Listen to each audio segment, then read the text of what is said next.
Avant de commencer cette vidéo, je vais finir d'abord par boire mon petit café. Pourquoi il a pas pété? Normalement, les pitchs, quand on les explose, ça fait pouf. En plus, c'est marqué paf sur la...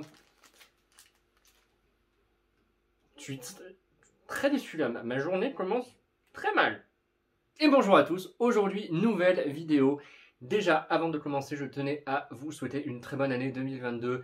Bonne santé, plein de réussite dans vos projets, etc. Peut-être que je me répète pour ceux qui ont déjà vu ma première vidéo de 2022. Mais si vous ne l'avez pas vue, je préfère me répéter et puis vous souhaiter une bonne année. Comme ça, c'est cool et c'est gentil. Enfin, je pense. Aujourd'hui, je vous retrouve pour vous parler des gros mangas qui vont arriver en 2022. Enfin du coup, entre janvier et juin, parce que j'avoue que dans mes recherches, j'ai pas trouvé grand chose pour la fin de l'année, mais en même temps, je pense que les éditeurs évitent de donner des dates, parce qu'avec ce qui se passe en ce moment, avec la pénurie de papier, les galères dans l'impression, etc., bref, tout ça, vous voyez un petit peu ce que je veux dire, je pense qu'ils évitent de donner peut-être des dates un peu trop lointaines déjà, qu'ils auront du mal à respecter les dates de ce début d'année. Sûrement. Mais ne vous en faites pas, j'ai déjà énormément de choses à vous donner jusqu'au mois de juin. Votre budget va en prendre un coup, vous allez perdre de l'argent avec moi parce que clairement je vais vous donner envie d'acheter plein de nouvelles séries. Et on va commencer sans plus attendre, sinon cette vidéo va être beaucoup trop longue. Allez, let's go. Je vais d'abord commencer par une nouveauté de chez Kiyun que j'ai déjà abordée dans ma vidéo des sorties du mois de janvier, puisqu'elle sort le 6 janvier, c'est-à-dire demain, donc vous pourrez aller rapidement la chercher si jamais je vous donne envie de la lire dans cette vidéo. Léviathan est une série, donc les tomes coûteront 9,95 € et c'est terminé en 3 tomes et c'est chez Kiyun, mais je crois que je l'ai déjà dit. C'est un récit horrifique qui va prendre place dans une station spatiale abandonnée du nom de Léviathan. Pour la petite histoire, c'est très facile, voilà ce qui se passe. En gros, il y a des explosions qui vont retentir dans le Léviathan, qui vont causer de gros problèmes et forcément, les gens vont devoir survivre en attendant que les secours arrivent. Là, vous allez me dire, bah, ça va, tranquille. Non, mais non, pas tranquille, parce que forcément, les réserves en oxygène ne sont pas assez... il n'y a pas assez de... Enfin, les réserves en oxygène ne sont pas assez bonnes, assez fortes.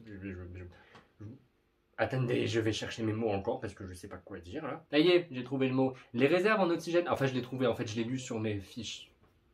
Si vous voulez la vérité. Les réserves en oxygène sont donc insuffisantes pour tout le monde. En attendant les secours, donc c'est-à-dire que les gens vont mourir, vont mourir parce qu'il y aura un manque d'air. C'est pas possible. À chaque fois, j'essaie d'expliquer un truc, mais c'est du caca en boîte là ce que je vous donne. Je me fatigue un peu quand même. Hein. Pouah, mon Dieu. En bobine, les réserves en oxygène ne seront donc pas suffisantes le temps que les secours arrivent, donc ce qui veut dire que les gens vont mourir. La seule solution, c'est une seule cellule de cryogénisation qui se trouve dans le Léviathan. Ne me demandez pas pourquoi il n'y en a qu'une seule alors que je pense qu'ils sont assez nombreux sur le Léviathan parce que je ne sais pas combien il y a d'habitants en tout dans le Léviathan, enfin déjà d'équipage, d'habitants, je ne sais pas comment on peut appeler d'ailleurs les gens qui sont là-dedans. Mais au final, c'est très bizarre qu'il n'y en ait qu'une, mais bref, j'espère qu'on aura l'explication en lisant le manga. Mais en tout cas, il n'y a donc qu'une seule capsule qui pourrait permettre aux gens de survivre et bien sûr éviter de mourir d'un manque d'oxygène.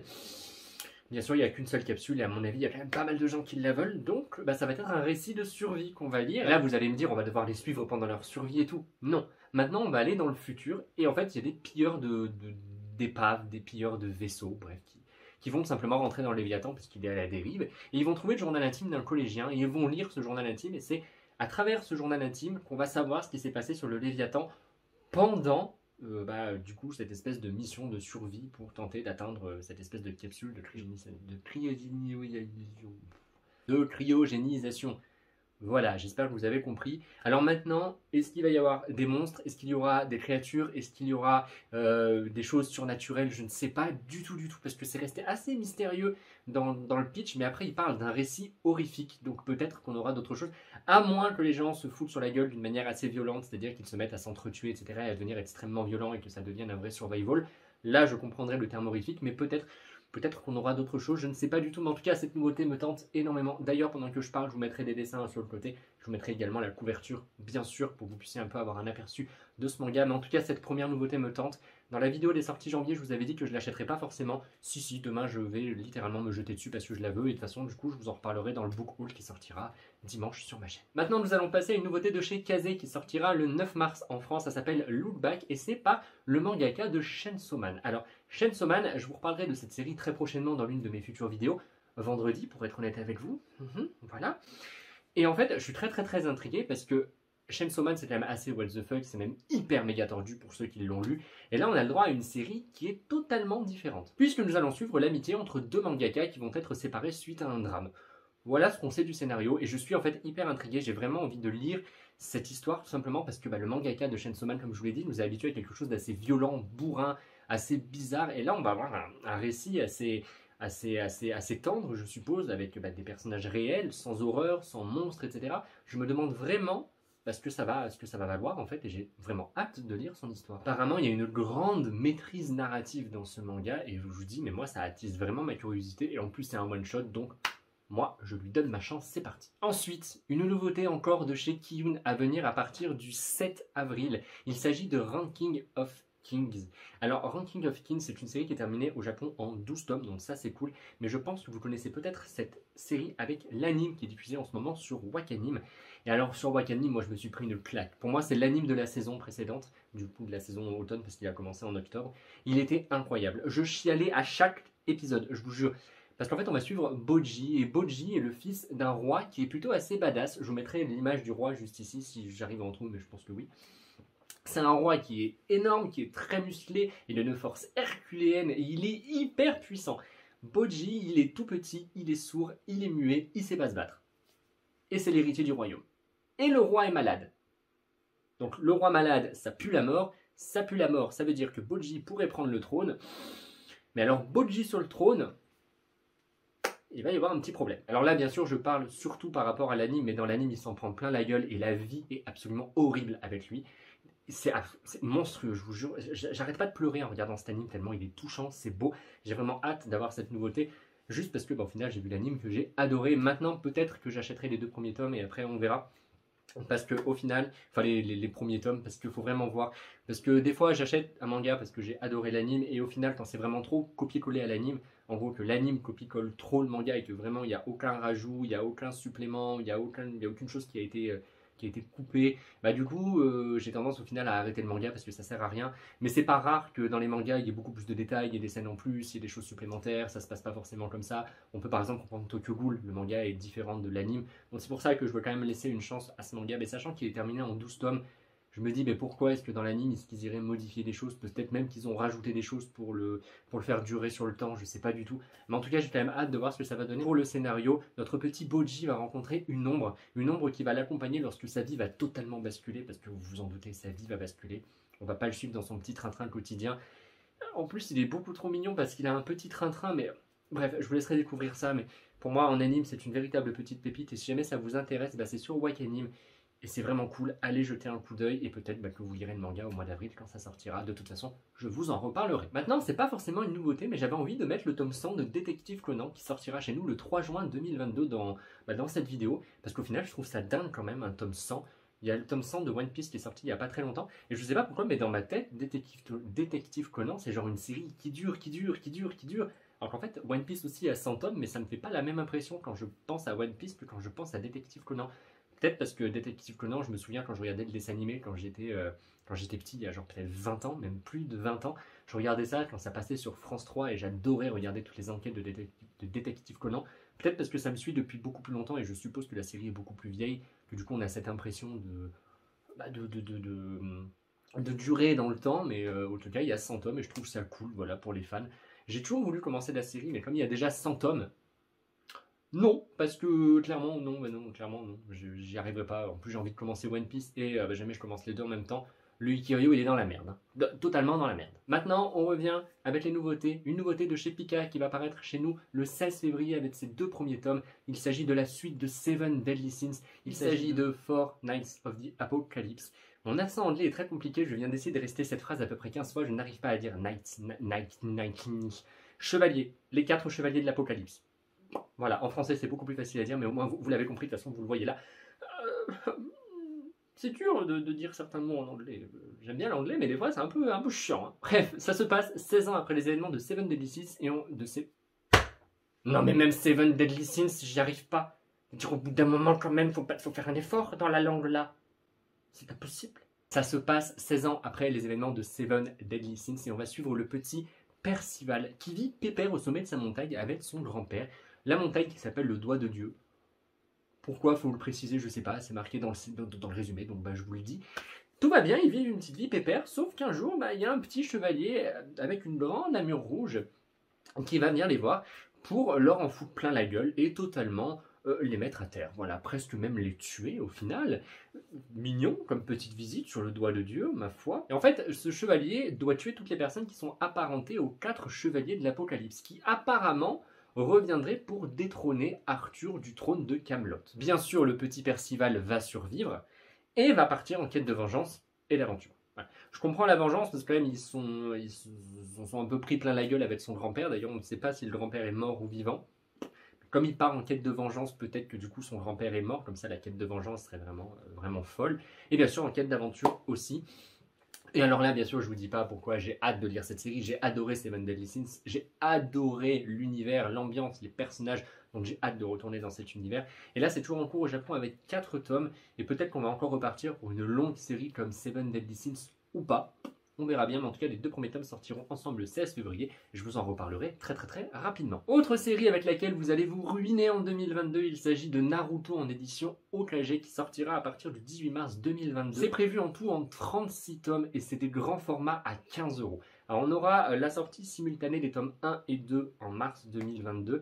Et après, il faut vite fait quand même que je me renseigne et je vous le marquerai dans la vidéo pour vous donner les dates de sortie des prochains tomes. Mais j'espère vraiment qu'on ne sera pas à 2 tomes par mois ou 1 tome tous les 2 mois parce que sinon le budget risque de grossir un petit peu parce que du coup on est à 15 € par tome. C'est des grands formats avec des pages couleurs. Et du coup, pas mal de personnes ont posé par exemple sur l'Instagram de Kana la question, mais qu'est-ce qui diffère de l'œuvre Hachette qui est sortie il y a pas très longtemps. Attendez, voilà, j'ai retrouvé, c'est ça qui était sorti chez Kana il y a un petit moment et j'avais acheté les 2 premiers tomes et j'avais arrêté parce qu'au final ça coûtait assez cher quand même parce qu'il y avait 2 tomes par mois et je vous avoue, j'avais déjà toutes les nouveautés manga que j'achète, j'aurais eu du mal à suivre donc j'avais arrêté. Et en gros, c'est une édition grand format comme ça qui va sortir avec un papier beaucoup plus quali, qui va sortir pas un papier aussi fin que dans la collection Hachette. Et voilà, donc on verra bien ce que ça va donner. Donc je pense que je prendrai peut-être les 2 premiers tomes. Mais je vous dis, je vais d'abord me renseigner pour voir combien il y aura de tomes. Enfin, combien il y aura de tomes. Quand les tomes vont sortir, le rythme de parution. Parce que si jamais on a un rythme de 2 tomes tous les mois, ça va quand même piquer un petit peu. Alors que je pense qu'honnêtement, on peut trouver l'intégrale de Naruto pour beaucoup moins cher, peut-être sur Vinted et Le Bon Coin. Même jamais d'accord, c'est un grand format. Donc ça va permettre de mieux apprécier les dessins et tout. C'est sympa, hein. Mais niveau du budget, il y a déjà beaucoup de nouvelles séries qui sortent, donc je ne sais pas, jamais je vais pouvoir suivre. Mais bref, en tout cas, cette série sortira à partir du 18 mars et on aura le tome 1 et le tome 2 ensemble. Voilà, et on en reparlera au mois de mars. Continuons cette vidéo avec une nouveauté de chez Glénat qui sortira à partir du 16 février pour des tomes au prix de 10,75 €.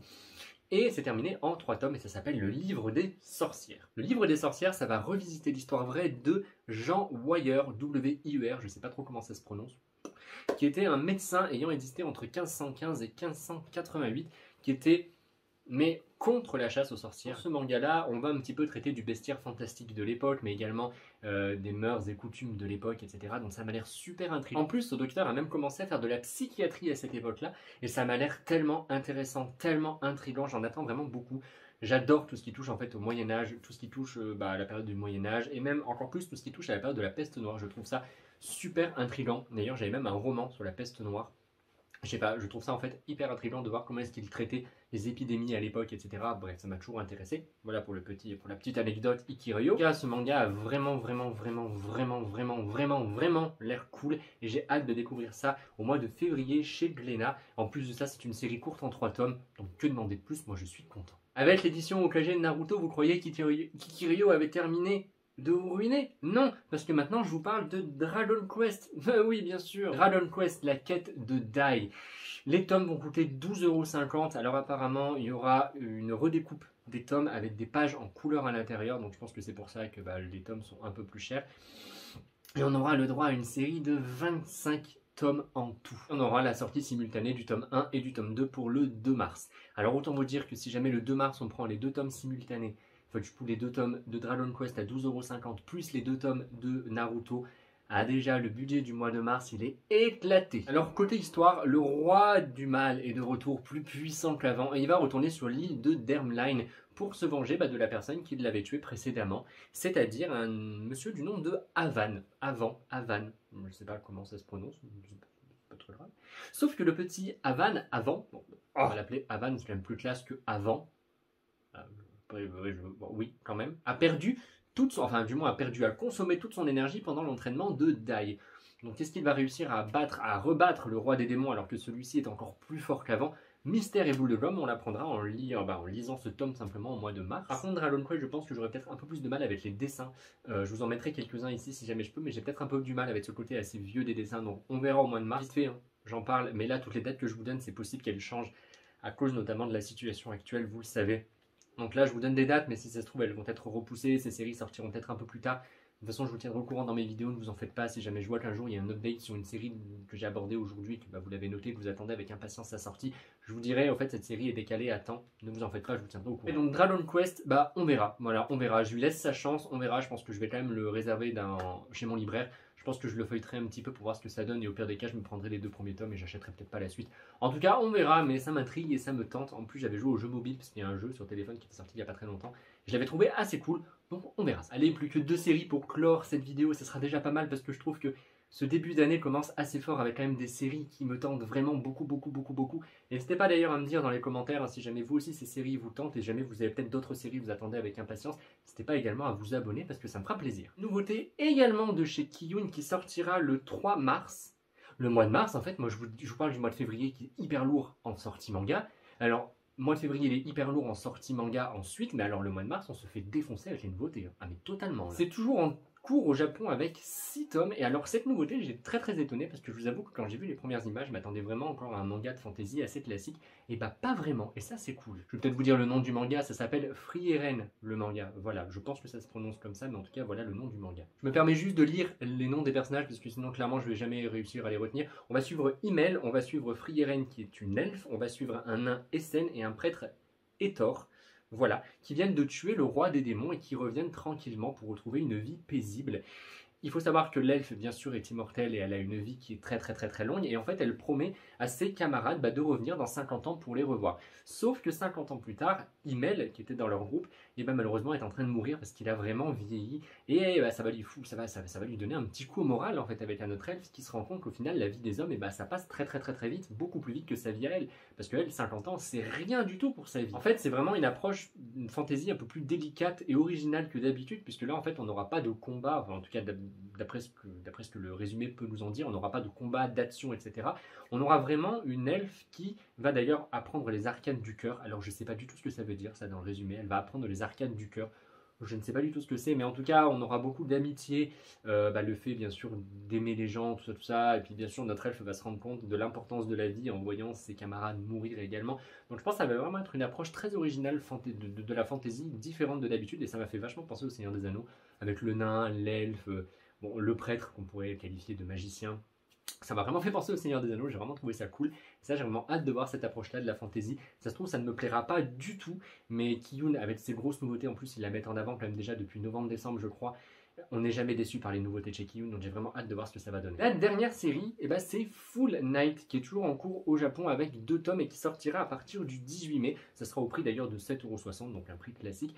Et j'ai oublié de noter l'éditeur, donc je vous le noterai dans la vidéo, parce que je m'en rappelle pas, hein, bien sûr, et Kyoryo fait bien son travail de recherche, c'est bien. Au niveau du scénario, ça fait 100 ans qu'il y a un épais nuage qui cache le soleil. Donc il n'y a plus du tout de soleil sur Terre, les fleurs ont totalement disparu parce qu'elles sont mortes, mais les hommes ont trouvé quelque chose pour recréer des fleurs, vous vous en doutez. Ça s'appelle la transfloraison. La transfloraison, c'est le fait de transformer des humains en plantes.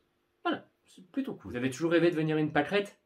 Attendez que le soleil disparaisse, que les plantes disparaissent, et peut-être qu'un jour, les humains trouveront un moyen de vous transformer en pâquerette, ou en tournesol, ou en coquelicot. C'est vous qui voyez après, vous choisissez la plante. Bien sûr, il faut savoir quand même que ce sont juste les personnes en fin de vie qui sont choisies pour ce programme. Vous vous en doutez, on ne va pas prendre des enfants ou des jeunes, ce serait un peu débile. Mais ils vont lancer une prime de 10 millions de yens, parce que je pense qu'il n'y a pas assez de personnes qui sont volontaires pour devenir des plantes. En même temps, je sais pas si même une personne en fin de vie a forcément envie de devenir une fleur, quoi. Donc ça, je ne sais pas. Et là, on aura Toshiro, qui est jeune, parce que forcément, avec cette prime, il y a plein de personnes qui vont essayer de contourner cette règle-là de fin de vie, en gros, de vieilles personnes, ou même peut-être de personnes malades, etc., pour essayer de se transformer en fleur et d'avoir les 10 millions de yens. Mais du coup, attendez, je suis perplexe. Parce qu'il y a une prime de 10 millions de yens, donc les gens vont tenter de faire la chose. Mais quand on dit une plante, on dit une plante.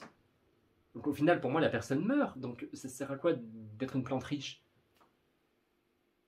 Là, j'avoue que je me pose une question. Donc ça me donne vraiment envie de lire le manga pour avoir la réponse, parce que Attendez, je vous lis la suite du scénario, enfin du résumé, et on parle après. Shiro, qui est un maître sans avenir, qui en a marre de la vie, et bah il va vouloir faire l'expérience, et sauf qu'après s'être fait transfloraisonner, je sais pas comment on dit, mais il aura des capacités spéciales. Donc peut-être que certains humains obtiennent des capacités, peut-être pour faire pousser des fleurs, je sais pas, c'est trop bien. En vrai, ça m'intrigue vraiment énormément, et j'ai vraiment hâte de lire ce manga en mai, parce que là, rien que moi, en relisant encore une fois de plus le résumé, j'ai grave envie de découvrir ce manga, et je suis vraiment hyper intrigué par cette histoire. Donc on verra, puis c'est toujours en cours au Japon avec que 2 tomes, donc bon. Il n'y a pas déjà 40 tomes au Japon, donc c'est cool. J'ai vraiment hâte d'être au mois de mai pour découvrir cette nouveauté. Cette vidéo est maintenant terminée, donc j'espère qu'elle vous aura plu. J'ai vraiment hâte d'acheter toutes ces nouveautés, de vous en reparler pendant l'année, parce que je suis impatient. Alors à part forcément Détective Conan, je ne vais pas acheter le tome 100 pour vous en parler, mais j'ai vraiment hâte de lire tout le reste pour pouvoir vous en reparler dans des updates lecture, pour vous les montrer dans les book hauls.